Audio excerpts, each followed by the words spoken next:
So I'm here to talk about the future, and I'm excited to be here to talk about this because think about it. 10 years or 20 years ago, the future was out there, and we used to walk towards the future. And the future didn't come at us very fast. It took years for ideas to come to fruition, funding. It took forever. But now, the future is now coming at us faster at rapid pace we've ever seen it before. And secondly, we used to, when we were in business models and supply chain, I was just talking to Sharon about supply chains, this part of the supply chain could just focus on itself, and this middle part could focus on itself, and the customers could focus on itself. But now we're also interconnected, that this part of the supply chain needs to be worried about what's going on in that supply chain, upstream and downstream, because we're also interconnected. Change happens and business models are going crazy within a year's time. How many of you ever heard of Oculus? So Oculus is virtual reality glasses. It's changing the way of training and video games and everything. Well, that technology was developed by a 20-year-old associate degree student, which Facebook bought out, I think, 2.5 years after he developed it for $2 billion. I mean, it's amazing how fast it's coming. It's not from these whiz people that sit in a room. It's coming from teenagers that are getting funding for these things. So today, I want you to really pay attention about what's going on, because I think I'm going to show you 4 visuals that, in my opinion, these 4 visuals that anybody that pays attention to these 4 visuals and takes action on them are going to be able to weather the storm and lead the disruption going on in your industry. So, a little bit more about me. I'm the CEO of the Metal Treating Institute. That is not to be confused with the Mental Treating Institute. That is only one letter off, and we get confused all the time. I've been in association management for 20 years. I've loved it. As Sherry said, I can't believe I get to do this. I have people that say, I got to work on Saturday at a meeting like this. I'm like, you're at a resort, dude. Come on, wake up. This is my 3rd nonprofit, and we've been on a great run. Our association, when I got there, was $85,000 in the bank, and we now are going to clock at after our trade show. Next week, we have 1,500 people coming to Nashville with 185 exhibitors. I know a lot of people are going, why in the world are you here? But I have a great team of staff, but a lot of that is we have grown over 1,000% in 10 plus years. And the reason that is because we have paid attention to these 4 visuals in an implied way. I just actually developed these this past year, looking at what could I show people that could garner that success. And then I became a certified life coach and author. My passion is people. I love doing this right here. I love impacting people's lives. My mission in life is to impact people's lives in a way that empowers them to reach their fullest extent of a quality of life that they really desire. I think we're missing that. And I've got a personal fitness trainer as a wife. So what do you think that does to me every single day? That puts a lot of pressure on this guy, man. I got to look the part. And then I've got 3 married children who are all self-sufficient. They got great spouses. They all 6 of them have good jobs. And that in itself makes me rich again. Nobody's calling me for money. I got change for $1 when you're out in the parking lot. So it's a real life thing, but it's all good stuff. I'm very blessed in life. But let me share with you my speech impediment. A lot of execs in here have this speech impediment, and I may have this wear itself out in this thing, given I have a meeting in 3 days with 1,500 people coming. But my brain thinks faster than my mouth can talk.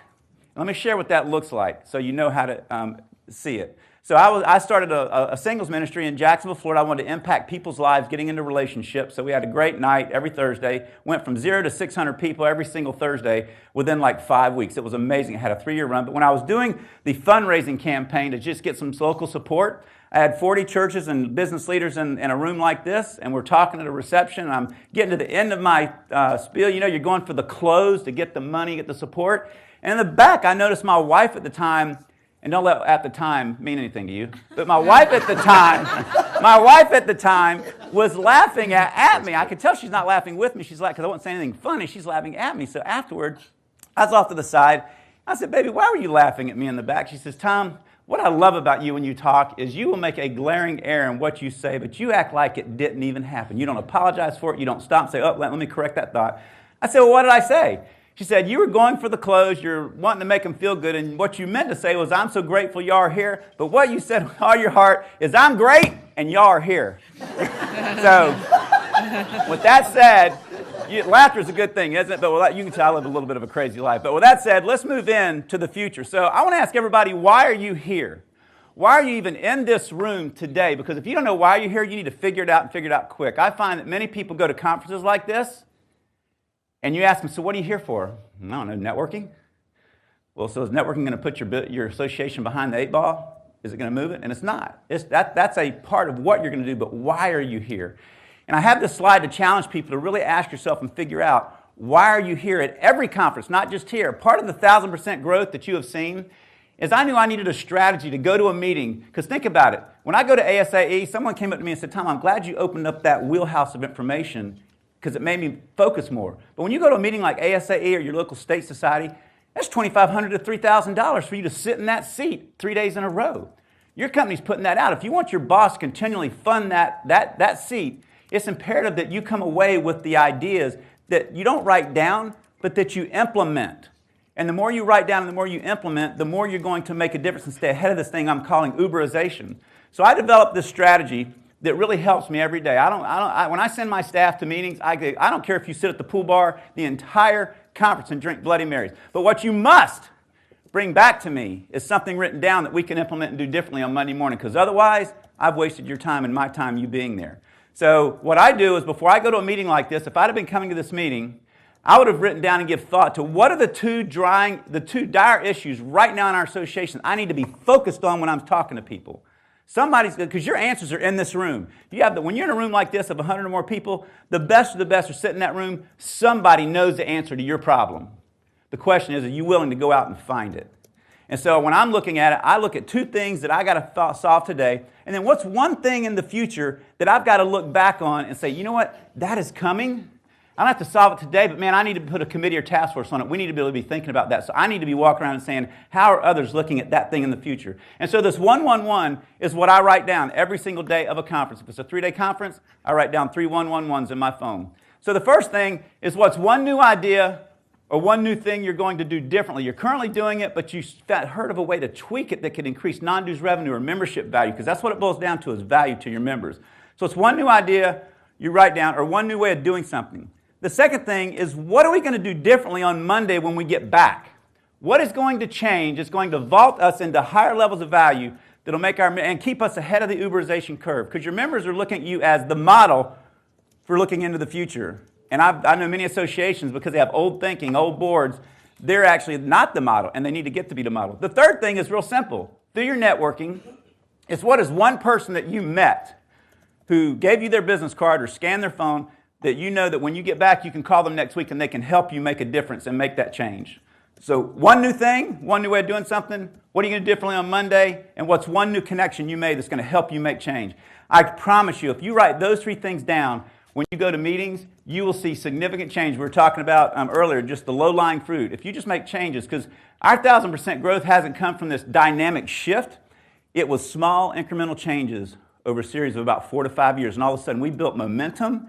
And our value chain, our retention rate is 96% year in and year out, because we stay focused on our member values and our member value. So, good thing to be writing down. So let's talk about disruption now. Fear, Uberization. Jenna McGregor IBM did a study, I think it was last year, and Jenna McGregor wrote a story on it. But they surveyed 5,000 C-suite executives across the country in Fortune 500 companies, and they asked them a whole series of questions. And one of the questions was, "What is your biggest fear?" 65% of them said the number one fear for us is the Uberization of our business model. Some less expensive, more efficient, high technology way of doing business that comes in like Uber did to the taxi industry, transportation industry, and kind of wipe us out and put us behind the 8 ball. So number one fear of over 65% is C-suite execs, and it should be the biggest fear of every association sitting in this room. So what is important about today? I built this model. I'm a big member engagement guy. I think having strategic initiatives are great in associations, but in this world of Uberization, value is high, and most strategic plans are built by the top third of your membership who actually sit on the board, because why? They do well, they can afford to be in the room. Your bottom 50% of the members are just struggling to make it day to day, especially in this flat economy. So my question is does your strategic plan relate down to the bottom 50%? And in a lot of cases, it does not. There's a lot of distrust there because they don't feel they're listening. So I built this model that I think is what this is actually visual number one that you'd want to have. I'd have this sitting in my boardroom and in every one of my staff members' hands. So what you want is you want everything you do to be member focused. Everything's got to be focused on the member. If you have no member, then there's nobody there. So it has to be member focused. So you need to ask yourself, everything that you do, is what we're doing today, is it member focused? The next thing is you must achieve maximum value with everything that you do. Value is everything. If you've got maximum value, when it comes time to write the check, it doesn't matter what's going on. They're going to write the check. Why? Because they can't live without you, because the maximum value, the value is so high. In this world of Uberization, there's unlimited opportunity to find that value. Member engagement. We've had a lot of people talk about member engagement. I love member engagement. I feel like I'm a guru at it because I think we do it very well at our association. Key thing when you're marketing to your members, instead of sending everybody in this room saying, hey, come to our annual conference, you keep sending that out all the way up to the last day. And I've been registered for 6 months. But I find that we get great member engagement on every program when I send this wording out. Hey, Mark, we have found that our records show that you are not. When you say our records show you are not, it says something in the brain that engages them that I got to do something. So think about it as your target marketing to your members to quit sending out. The first few have to be blanket, but as you get deep into it, about halfway in, no matter what program it is, you need to start sending out very targeted messaging that says, our records show you're not. We see people, I thought I was in that program for years, so that's a key for engagement. And everything's got to be done with the wow factor, especially in the reality age of video games and YouTube and just the younger generation especially. Uberization is done with wow factor. They want to see the association that they're proud of, not this boring thing. And I always say things like an association without video, a video strategy, is like a steak with no taste. Say that again. An association without video strategy is like a steak with no taste. People can't taste and feel and understand what you do at the highest level to get that max value. And the last thing I'll say on this slide is that how do you get the max value? It's doing things to your members that they can't do for themselves effectively. There's 3 types of benefits when you're looking at how you drive value. There are things you do for free. Yahoo and Google have that wrapped up. There's things that you're going to do anyway, like government relations and meetings, because how many of us sat in a meeting or sat in a prospect and they say, you know what, you're going to do that whether I'm a member or not. So you have then at this, then where's our highest value? Well, it's looking at how they do business and picking those things that are their highest pain points, and that's where you get the maximum value. So this really, to me, is a visual that really explains what it's going to take to be successful in the future. So these radar screens are what today is all about, though, because there's 3 forces that are dynamically shifting in a fast-paced environment how we operate, and they're changing everything. And they're emerging technologies, consumer buying habits, and demographic shifts. Those are the 3 things we're going to talk about today, and together they're working together, creating a firestorm of opportunity, but also a firestorm of inopportunity. It's going to run right through many industries who aren't paying attention to all of it. And these radar screens is the second visual I'd have. If I was any company or association, I would have this radar screen over here. And my question to you is, what does yours look like with your board?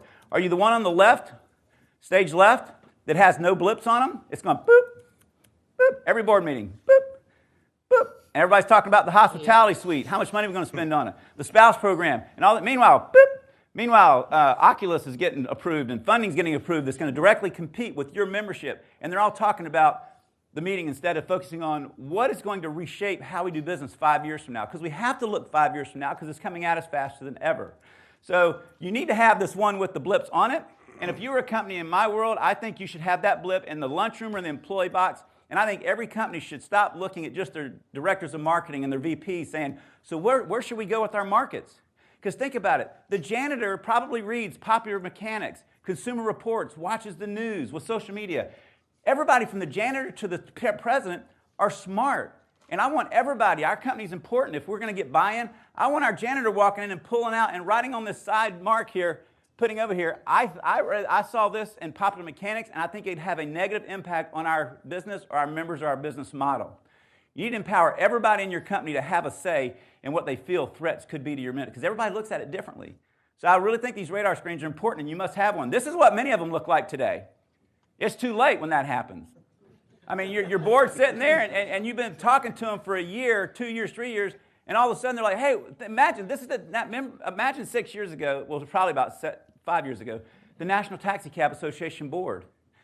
That big hurricane was Uber flying in. And so the question is are you don't have the right radar screen, and is the firestorm of technology or consumer buying changes coming at you? Because consumer buying changes now are happening quicker than ever. Used to, it took a decade for something to really impact the way consumers bought things. Now it changes overnight. So and everybody thinks about that a little differently, so I have a great video that kind of illustrates how we can think and how the disconnection in thinking goes. Das hier ist mein Sektor. Das hier ist das wichtigste Gerät des Küstenwächters. Das Überlebensradar.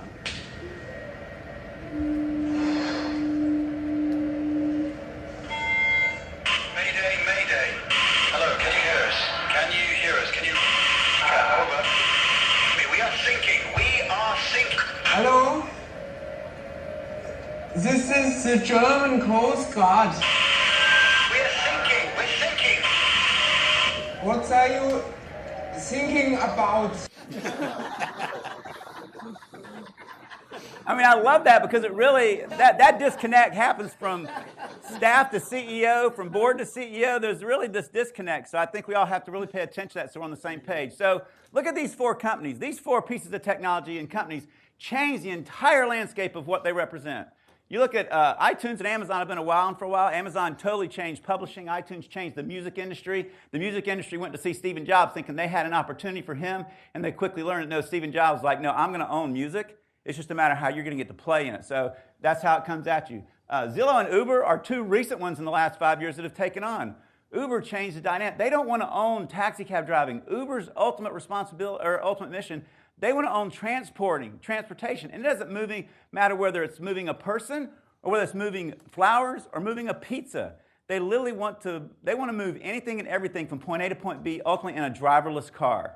And it's coming. If you don't think it's coming, Ford just put the funding together in 5 years to be mass producing driverless cars. I thought last year I thought it was going to be decades. In 5 years it's coming, and they've already got an experiment going on in Pittsburgh where they already got them out on the roads doing it. So it's coming faster than we want to think.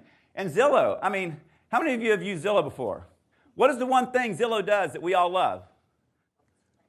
It lets me walk into Kevin's house when I get invited over for dinner in about 3 minutes. I'm like, wow. Kevin, can I go to the bathroom real quick? And I walk in there, pull up my Zillow app, and go, wow, this house is worth a lot. He does well. But that's the only, now think about it. That's the only thing that Zillow does practically when it came out that Realtor.com did not do. And my question on that is, will Uberization happen in your industry? And you need to walk away from this meeting saying not if, but when. And when the when happens, are you going to win the day? Are your members in your association going to be left behind? So these are wreaking havoc. So and it's happening everywhere. And it hasn't been happening the last 5 years. Look at the number one, automotive Uberization. Ford wipes out horse and buggy industry. Can you imagine being a horse and buggy owner in 1909, and you're sitting there polishing and wiping your horses, and this Model T comes along at 10 miles an hour, and you're like, what the? WTF wasn't invented today. It was back in 1909 when that happened.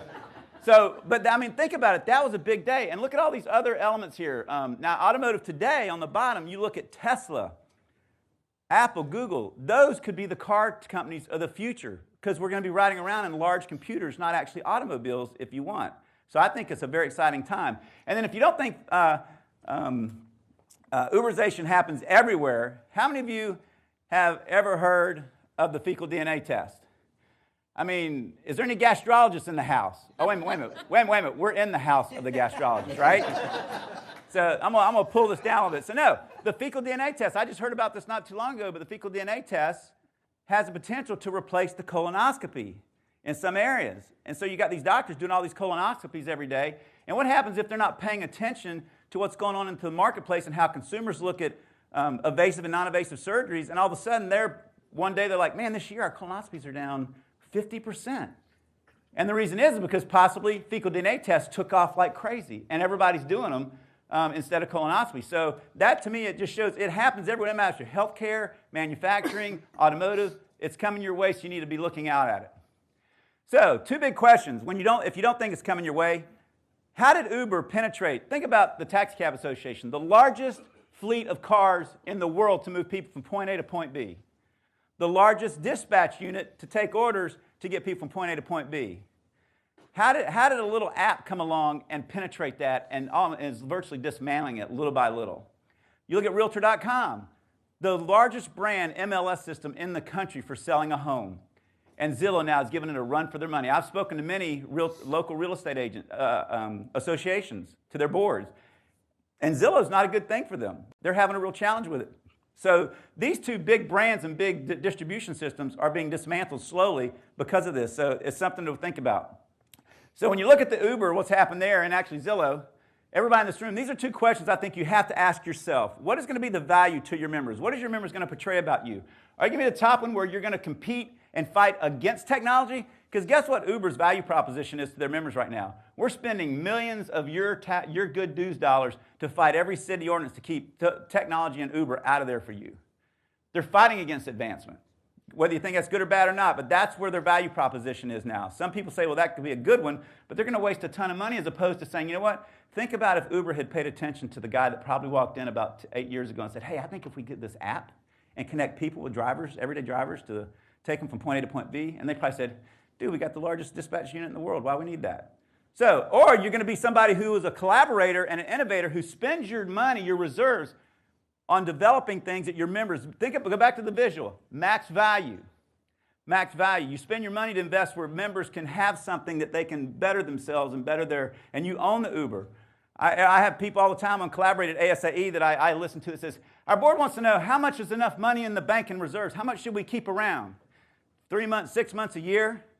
My opinion, you can't have enough in this day and age, because what happens when if you've got $1 million budget and you got 6 months, that's 500 grand in the bank, but along comes the opportunity with a technology partner to spend to spend $300,000 on a piece of technology that could transform your industry. Are you going to bank 60% of your reserves on that? Probably not. But if you had $1 million in the bank, you had a 1-to-1, a year's worth of expenses, or even two, we're virtually getting up to 1.5 times, and $300,000 opportunity came along that would let you go from 50% penetration in your market to 90%, because they have to have it, then you would spend that in a heartbeat. So I'd encourage you to go back to your boards and when you're having these conversations, there is no amount of money that's enough, because the world is changing so dynamically. We need money in the bank, because what does reserves do for you in the world of Uberization? It allows you to take risk for your members that they can't take for themselves or would not. I'd rather bank 300 grand on a product than have one of my members say, I can't spend 300 grand, and it's something they need, but it's costly. With association to it, and I'll give you a quick story, the American Pallet, the sexy world of the American Pallet Association. So their big struggle was developing pallets that a product could fit on that wouldn't fall off, because if you have a wrong size pallet on a big refrigerator or a big piece of equipment, it can fall off in the process of shipping.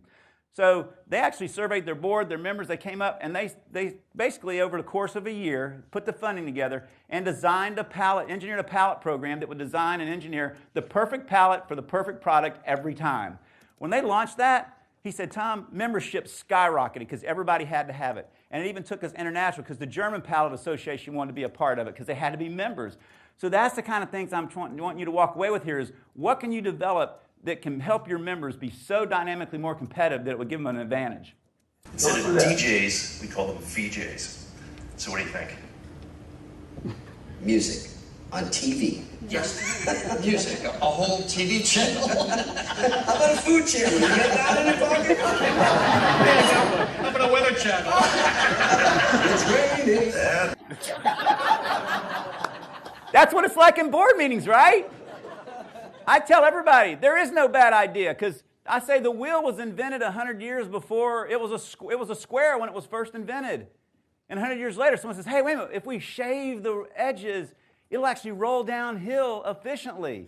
So you need to keep revisiting the ideas and listen to everybody from the lowest person to the highest person as to what those ideas might be about. So I love that commercial. So now let's talk about the third visual. And this one's so very, very powerful. I'd put it in front of every one of your board members. Everybody's talking about the millennials. Smart to the millennials. Millennials won't join. Millennials aren't going to do anything because they're 15 years old. All due respect, they're right here. They're 12 to 32. There's a lot of opportunity there, but think about it, 12 to 32. There isn't a person in here, unless you're required to, that probably joined an association in their 20s, and they just turned into their early 30s. Guess what? There's 100 million millennials that are going to follow the 32-year-olds, which means that you're going to have record numbers of membership. If you find your message, max value, and engage them with a wow factor, you've got the most unlimited opportunity coming your way in the next 20 years, period. Why? Because look at this. Gen X, baby boomers. Baby boomers joined things because they didn't join things in their 20s. They joined in their 30s. Well, now they're 53 to 72.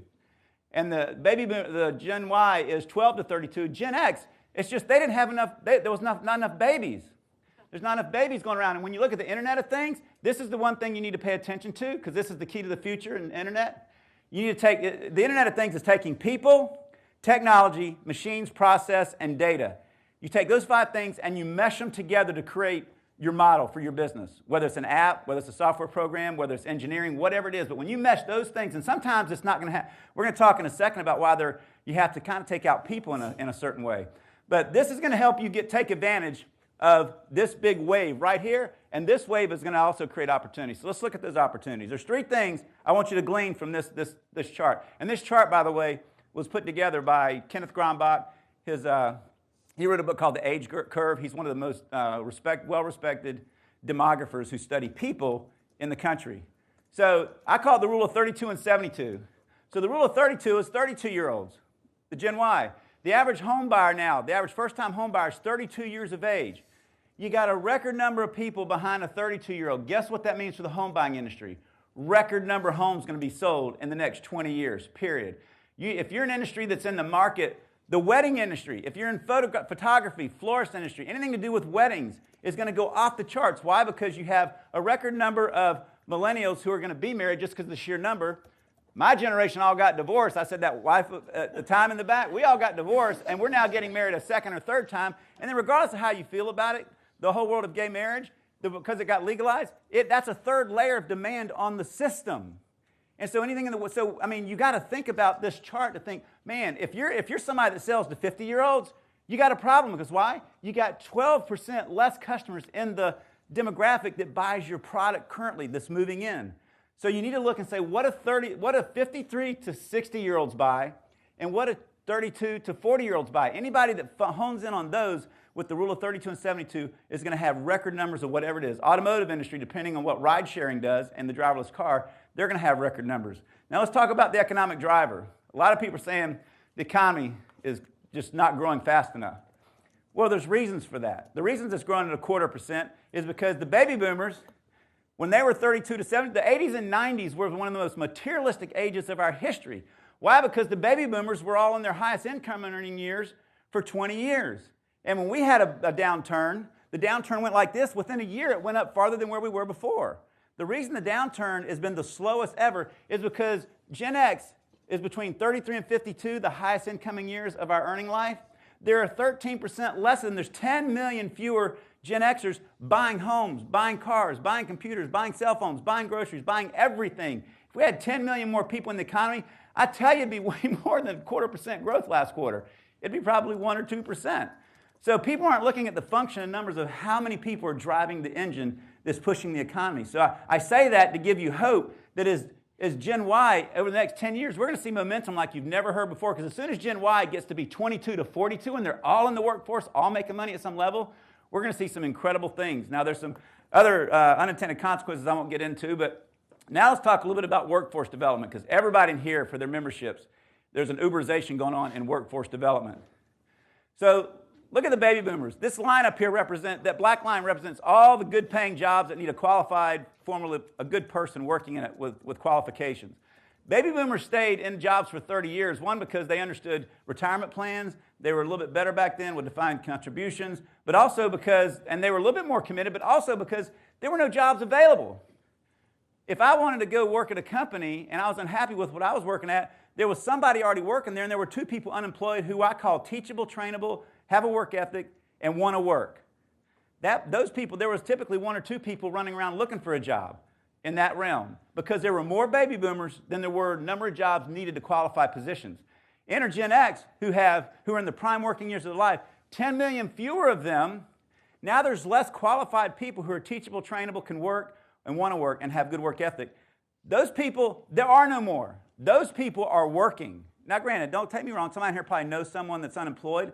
They should be able to find a job, because every industry is struggling. It's their number one issue right now, is finding a person that meets those 4 qualifications. I ask in every single strategic planning meeting I do, I say, so when was the last time someone teachable, trainable, who wanted to work and had a good work ethic walked through your door and made application just looking for a job? Said, Tom, every industry is like, that person hasn't been in my doors in 2016 at all, because they're all working. And so we got a 10-year problem with this, because think about it. Gen Y is only 12 to 32. It's not going to be until they get into the market stream at 22 to take the place of the boomers who are all retiring. So this is a 10-year problem that we've got. Maybe 8 years, depending on how fast they get into the marketplace. So you got a little bit of a challenge going on with your workforce development. I share this chart with my members so they can breathe. Because they get in the meeting, they go, Laura, I just can't find good people anymore. I don't know where they are. But the moment you recognize that they aren't out there, you can actually breathe and say, okay, I need to figure out what my other options are. So we're going to talk about what those options are in a little bit. So What other technologies are going on that's impacting Uberization and bringing kind of craziness to every industry? So let's talk about the self-driven car. This is all over the news. It's coming faster than we ever thought, I believe. But look at this. If self-driven cars happen, they talk to the red lights. They talk to the stop signs. They talk to the other cars. They talk to the yield signs. They talk to construction traffic going on. They talk to GPS, which tells them. And here's one thing, is they're not going to do the speed. They're not going to let you do 80 miles an hour in a 65-mile-an-hour zone. All of you that leave work with 10 minutes to get to work with a 20-minute ride, you got a problem. A serious problem. You're going to have to see serious behavioral changes like that. And that's what people aren't thinking about. Little things like that are going to really hamper people and change them. But think about this. They don't crash. Now, they've had one accident, one death, and they're going to figure that out. But here's the thing. When traffic is managed like that, they don't crash. It's the body shop industry. Horrible news for them because they make a ton of money from crashes, period, just accidents. Liability attorneys, no one crashes, no one to sue. No DUIs, no one to go to court with. Medical care, the Southwest Florida CEO of the Southwest Hospital Association stood up in a meeting and said, we have a problem with this. And I'm like, why? He says, because we make about 30% of our revenues from people that get in accidents. If cars don't crash, no one gets hurt, no one comes in our hospital. And he's like, sounds morbid, but we got to replace 30% of our hospital revenue somehow. So we have to face this, the morbidity of this, and come up with some kind of another element of how we have revenue. So it can affect medical care in a good and bad way. City governments, I kind of like this because now cops aren't out, in speed traps. They're actually out fighting a lot of the craziness and safety issues that we were all talking about in our industry. DUI schools, those don't exist. How would you like to go out of an org community reception at 1:30 in the morning and say, take me to the Renaissance? You don't have to worry about it. Now, the alcohol and liquor industry is going nuts because now people can just drink without any, You look at the reality of that. Because there's so many people that like to have a few drinks, but they only have one because they've got to drive home. Well, now if I don't have to worry about driving home, it changes human behavior a little bit possibly. Car insurance companies, they got fewer cars. There's nobody to insure because of the ride sharing that's going on. But Geico did a study, and I get this. Geico did a study that said for every car shared, that's 14 cars that come off the road. If you're in the automotive business, that would scare me to death. One car shared takes 14 off the road. Now, that doesn't speak to all the cars that will be made and manufactured to do the self-driving, but still, 1 to 14. So what Geico did is turn disruption into opportunity. They said, we're going to create ride-sharing insurance where we insure Dottie here everywhere whatever car he's in. So wherever you are driving, you're insured, whether it's a taxi or whatever. So they create opportunity. And we talked about the automotive manufacturers, what that's going to mean to them. So let's talk about, how many of you have heard of additive manufacturing, 3D printing? Huge thing, going to impact a lot of industries. And for all of you that think, well, they're only doing little parts, it's not going to impact us, wrong. I just got an article from ConAg where they're going to be unveiling the first massive excavation steel excavator that you see that digs stuff. It was built from the ground up through 3D printing and additive manufacturing. Technology is being figured out at a fast pace, and they're going to figure out how to do it. Because if I can take and build something out of steel from the ground up without sending it out to all the other processes, that's a huge deal for us. We're in heat treating. Heat treating has to heat. Metal has to be heated at all levels, no matter what it is. The screws in this place, the gears in your car, the pieces in the airplane that you fly in have to be heat treated to build its safety, strength, and durability. Otherwise, planes fall out of skies. It's pretty important stuff. But if I can, as a manufacturer, build something out of additive manufacturing and 3D printing, without having to send it out to a third-party heat treat, it just builds it perfect every time, that just shattered our industry. So this is technology that we're looking at. And if you're in the composites industry, the titanium, anything that has to do part with metal and plastics, this is a big deal. Look at what they're heat treating. Arms for children, houses. Go out and type on YouTube, China homes 3D printing, and you'll watch this entire community get built by these massive 3D machines that build houses out of 3D printing. So the housing industry, what does it mean for them? Jewelry, musical instruments, guns. So, this is just a piece of a type of technology. And what I want you to understand is, do you have the radar screen on far and wide enough to look and see if this technology is coming your way? This goes back to what's going on out there that's coming our way, that when it gets here, we want to be in front of it. We don't want to be the hurricane storm that we saw earlier. We want to be on top of it and have our members a part of it. So here's other emerging technology that's going to transform how we all do business. Sensors, drones, artificial intelligence. How many of you have heard of Watson? If you're in the CPA, if you're in any industry that portrays consultation services that give any level of just intelligence, you got a problem. Because now, Watson technology, the artificial technology, I told the CPA industry, there's about probably 30% of what you tell someone that's just it's common knowledge to a CPA, but not me. So if I was a CPA industry, I would have artificial intelligence app on my phone called My CPA, My Accounting Questions, whatever it's called, and I could download it as a regular person on my tax and say, is my, self-employed people, is my ride to the golf course tax deductible? Yes, no. And it gives you that information as opposed to having to call up an accountant, find it, pay $75 an hour or whatever it is to get that information. That's coming their way, and that's artificial intelligence is going to be a huge one for any industry, and it's a good opportunity if you can invest in it to make it work for your industry. Robots, nanotechnologies, that's just things that used to be very big. It's amazing what think about what you used to buy a external hard drive, used to be 16 gig. Now it's like this big. That's nanotechnology. Virtual reality is coming huge, holograms and information sharing. So all of these are coming in and creating craziness in our world, and you need to be out on the front of each of them. So let's talk close to home. What does it mean to associations? How many of you do any type of online training? Well, these, I don't know if you've heard of these. These are big threats to us. Coursera, General Assembly, and Lynda.com. Lynda.com was just bought last year by LinkedIn, which then was bought by Microsoft. Microsoft wants to tap the largest professional network around. So Coursera's big mission is to get high-level education down to the lowest level person for free. And you go look at their partners. It's Duke, Harvard, Yale, Kentucky. These aren't small schools by any means. I won't talk about the University of Florida Gators because I'm from Florida State. They're not on there yet. But they're big universities that are piecing together these courses that they're offering for free in a lot of cases. Well, what if they start offering courses in your world of expertise for free? I love my members, and my members love us, but I'm telling you, if you can spend $2,400 to train 10 people on our system as an association, but I can go out to Coursera and someone says, hey, I just found the same coursework on Coursera for free. They're going to look at me and say, sorry, see ya.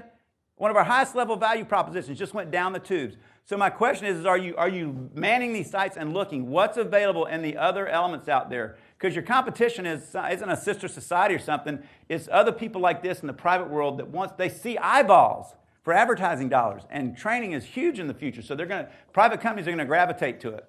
Another one, hospitality disruption. We all do conferences and meetings.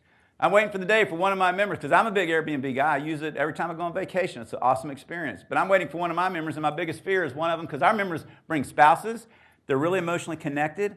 They like hanging out with each other, and some families know each other for years as being members. As they say, hey, I just looked up this Airbnb site I discovered, and there's condos all around our conference for $250. Two couples can get together. That's $125 a night, and our room rate's $200 with the MTI meeting. Anybody in with me?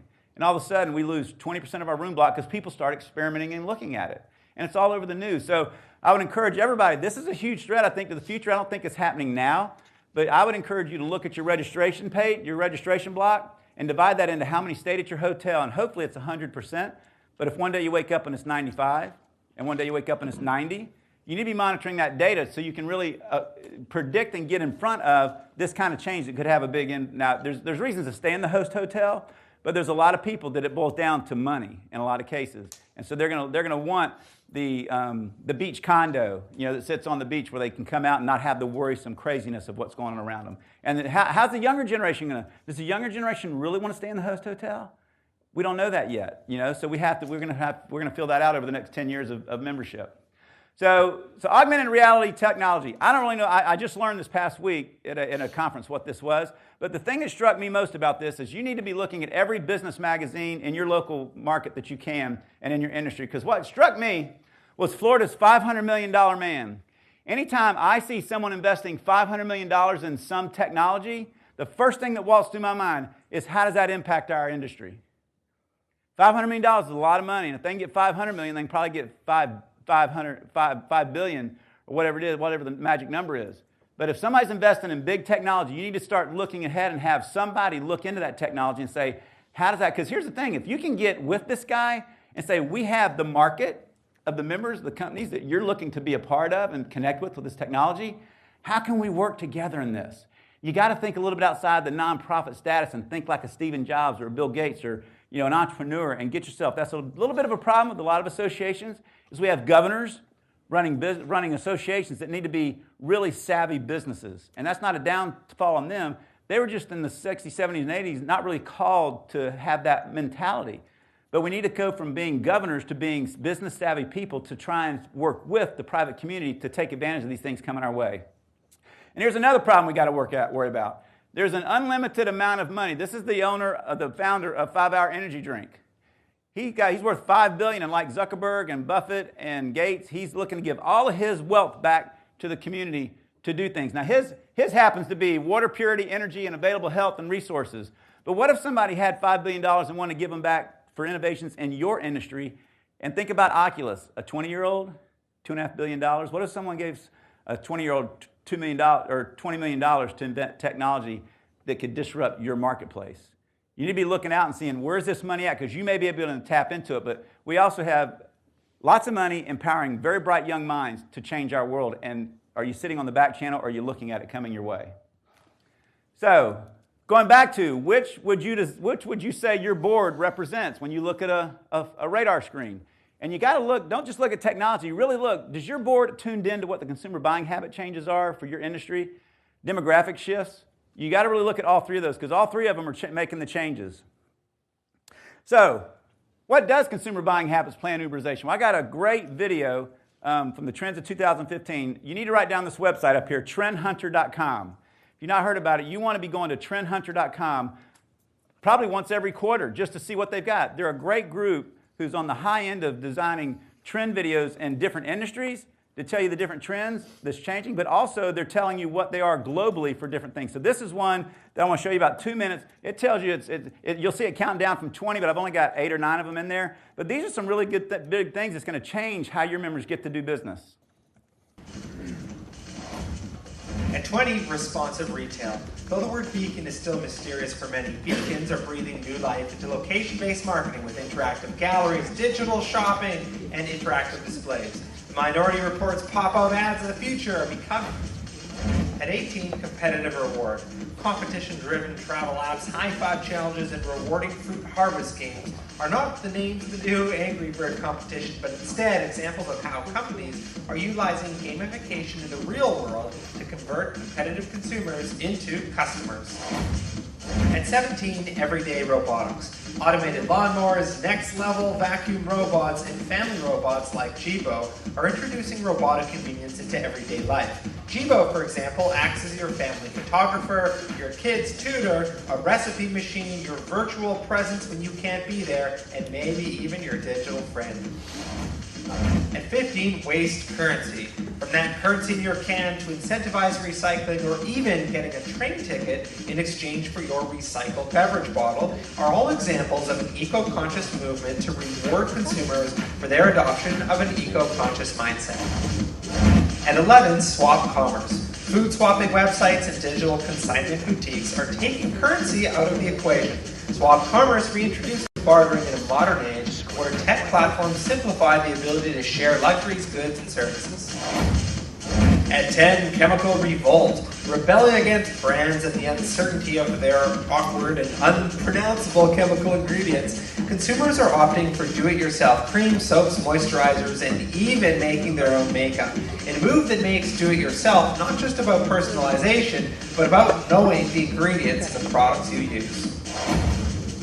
At 6, tech paranoia. Over the last year, we've seen top-tier brands, banks, and publications get hacked, fueling our fears about security and inspiring a new range of paranoia products like RFID-proof wallets, hacker-proof laptop cases, and Wi-Fi blocking organizers. At 1, routine rental. From toy services to temporary kitchens, consumers are becoming more comfortable with fractional ownership.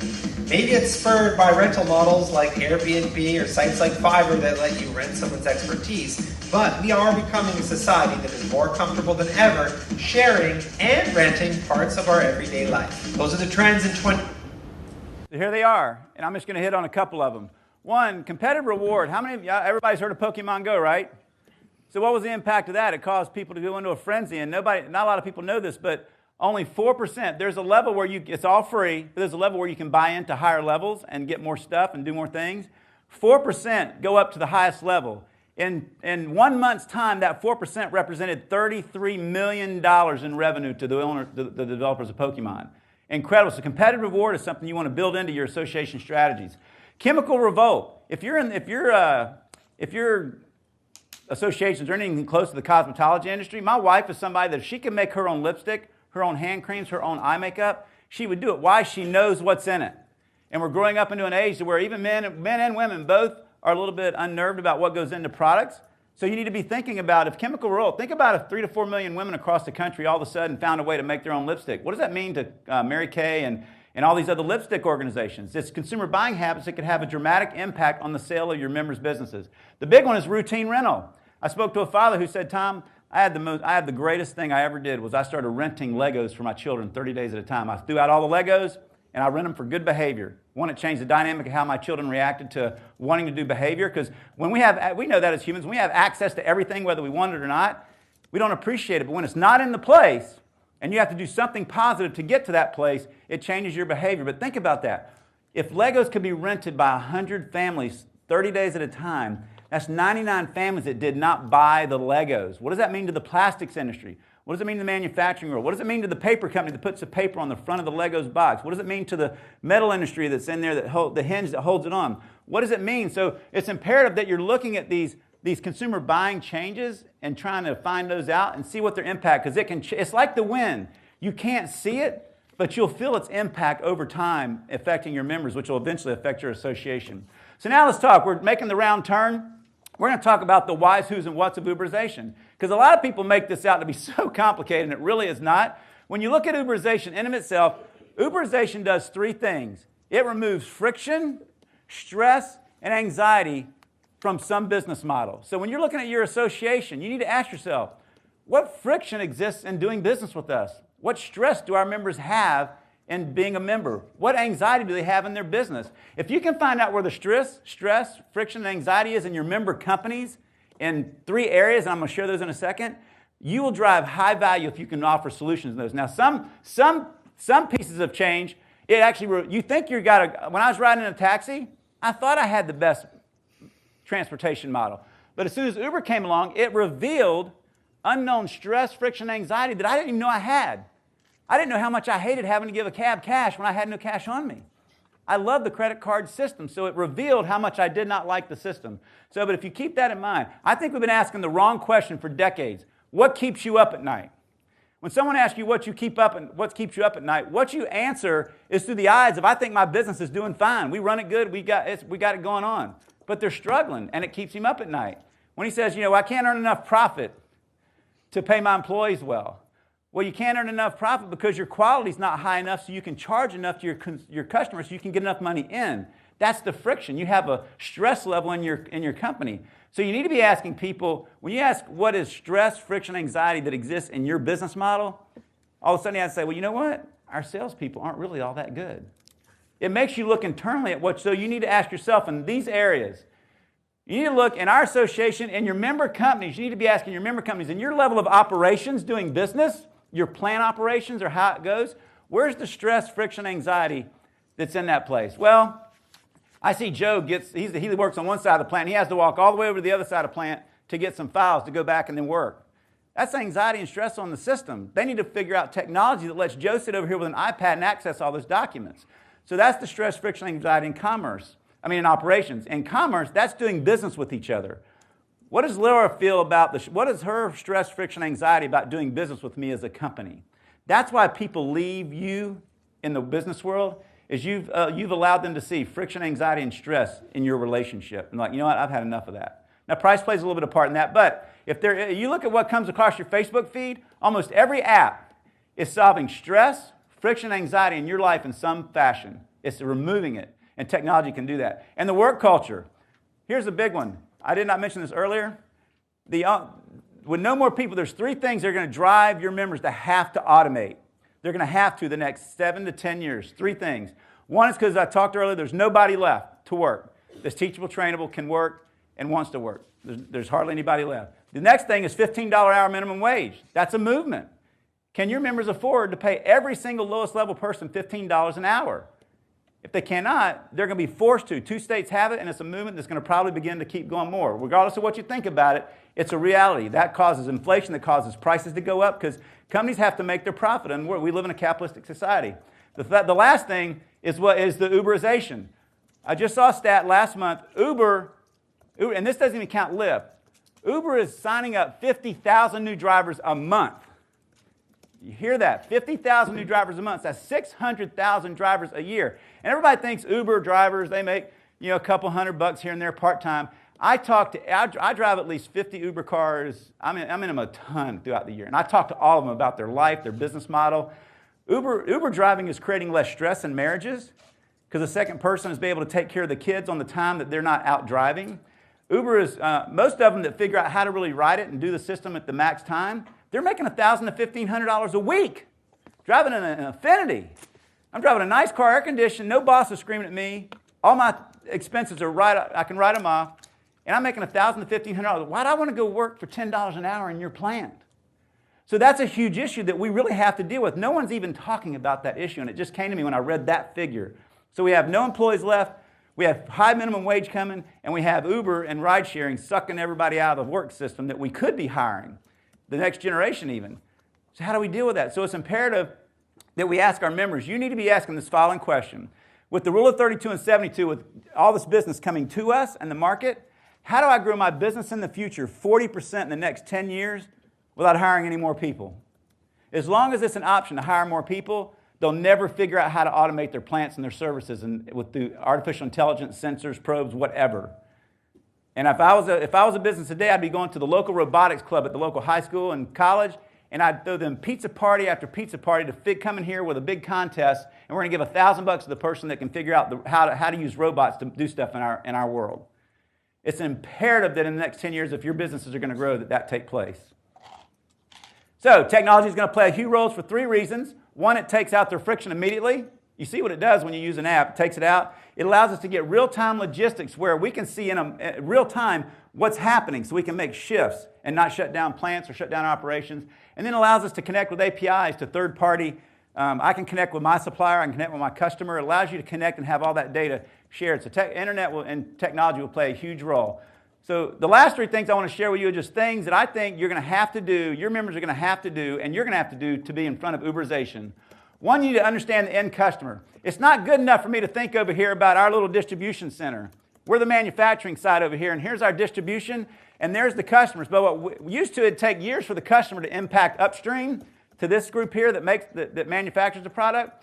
We need to understand our customers' end-use buying habits and how they're doing things and reshaping. Because eventually, in our industry, my heat treaters are going to their customer going, so Matt, what's going on? Why are you not ordering as much? Well, our customers are slow. We lost a big client.